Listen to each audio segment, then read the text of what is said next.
Chapter 5. At Heraklion, the northern port of Crete, I found a fisherman willing to take me by boat to Athens. Once aboard, I sat apart to gaze into the sea. My mind tossed like the waves. I could not fathom what the days ahead would bring. Here I was, 19 years old, and I had never even met a person from India. Aside from knowing that India lay to the east, I had no real idea where it was or how far. I didn't even have a map. According to what I had learned in school, India was a sprawling mass of poverty, disease, overpopulation, and snake charmers. Later, while searching for clues that might unravel life's deepest mysteries, I learned that many regarded it as the land of religion, a place of yogis, and a great holy people. Would I live to meet these rishis? And not as a tourist or sightseer, but as a seeker of truth? Once back in Athens, I found myself in an avalanche of negativity. To get to India, I learned I had to pass through Turkey. Travelers who had been to Turkey warned me about Istanbul. The Istanbul black market is bloodthirsty. They'll promise you a high price for a blood donation, but in reality, they'll tie you down, drain all the blood from your body, then throw your corpse into the Black Sea. Another chimed in, the ghettos of Istanbul are havens for criminals so vicious they'll think nothing of killing you for a lira. Determined to go, I stopped my ears against these grisly tales. At the youth hostel, I inquired about the overland route to India. Once again, a group of Europeans gathered around to dissuade me. "Don't you read the papers? Are you mad?" Someone else shook an English newspaper in my face. "Turkey stricken by cholera epidemic," the headline read. You can't reach India without traveling across Turkey. Yes, Turkey was being ravaged by an epidemic of cholera. It was the news all over Europe. And to think I wanted to hitchhike across that country. Maybe I was mad.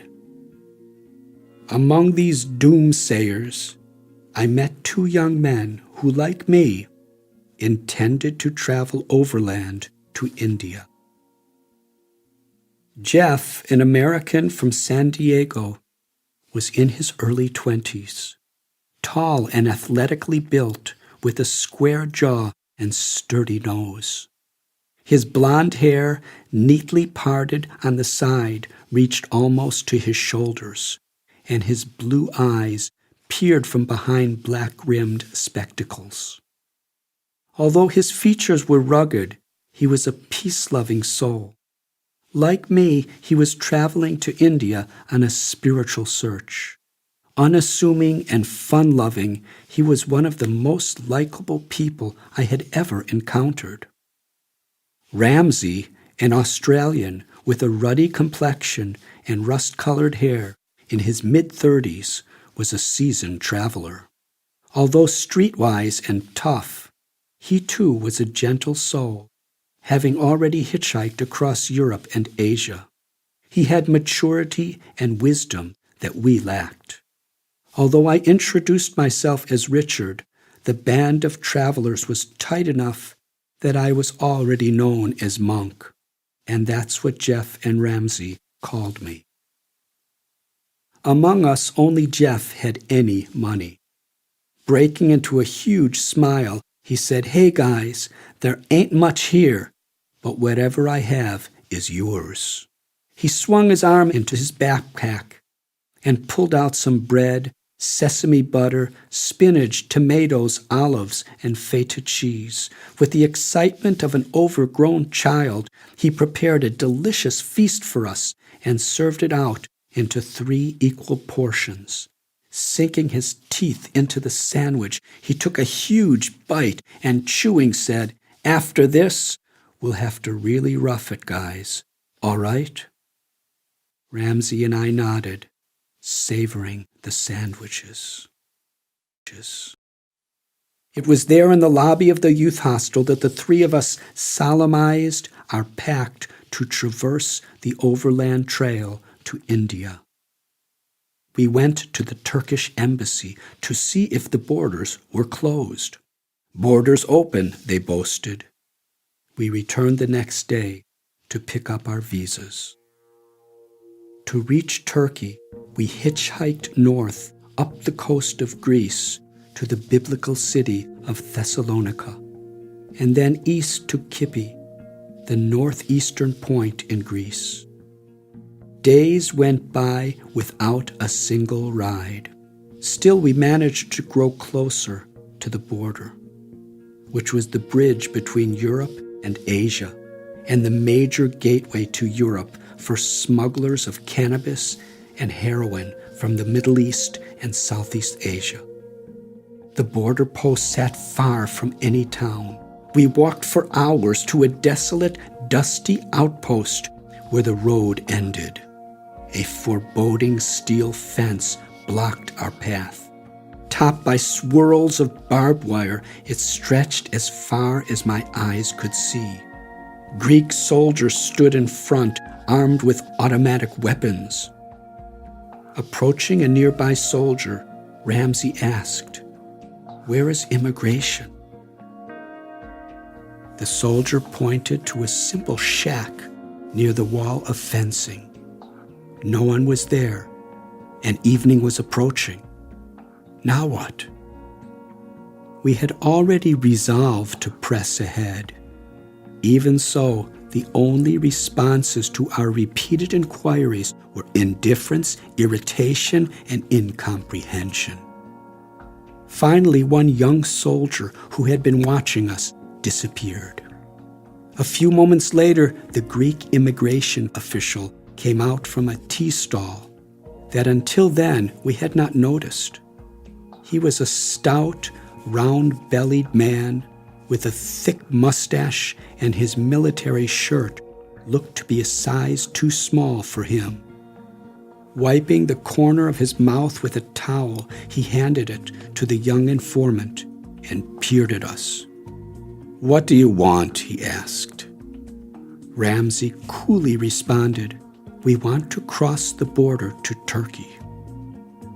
The round-bellied man looked at us in disbelief. "Not possible," he said. "Borders are closed. Cholera is raging like fire in Turkey. No sane man will go there now."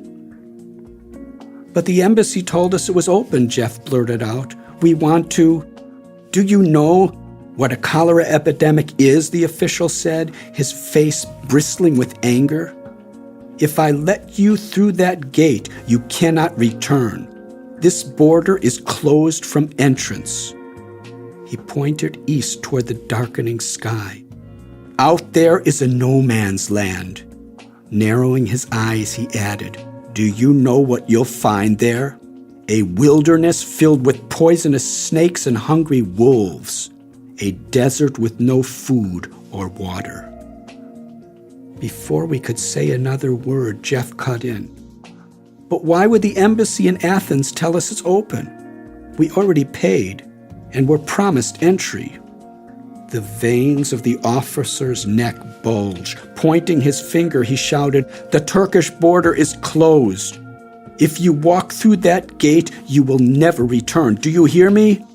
I advise you to go back to where you came from. I'm leaving in 2 minutes. Make up your mind now." The sun was about to set. We had struggled for days to reach that border. Hastily, we blurted out, "We'll go to Turkey." Outraged, the man ordered the military to swing open the gate. As we passed through it, he shouted his prediction, "Fools, you'll never return." Soldiers stood with rifles in hand as the steel gate slammed shut behind us. We inched forward.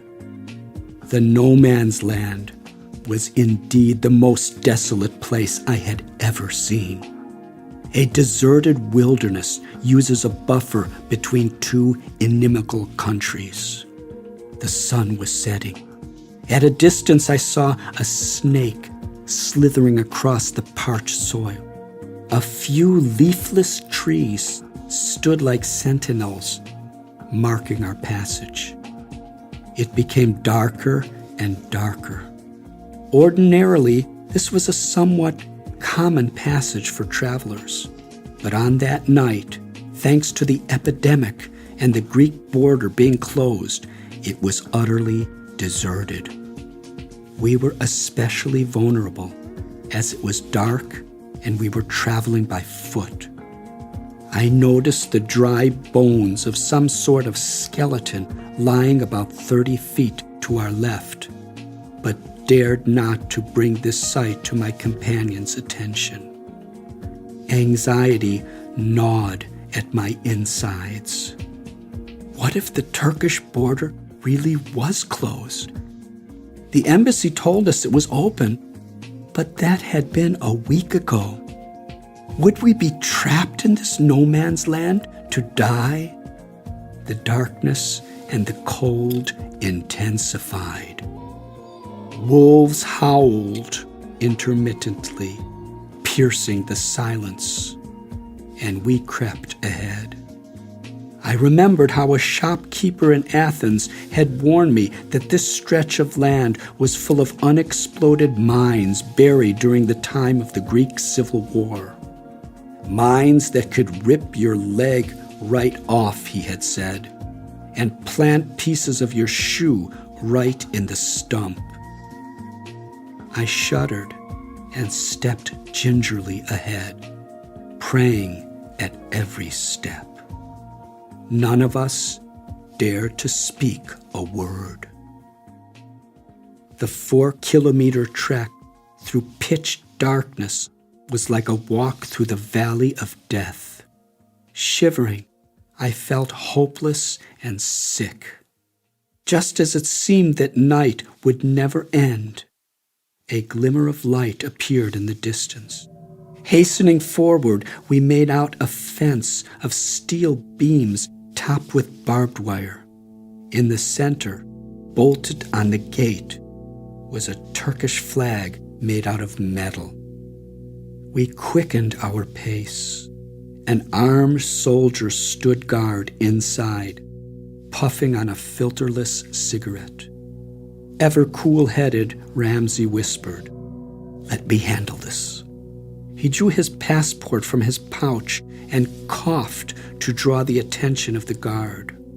When the guard looked up, Ramsey displayed his passport, pointing to us and then to the grounds beyond. The man was disinterested. He shouted 2 words, "Border closed."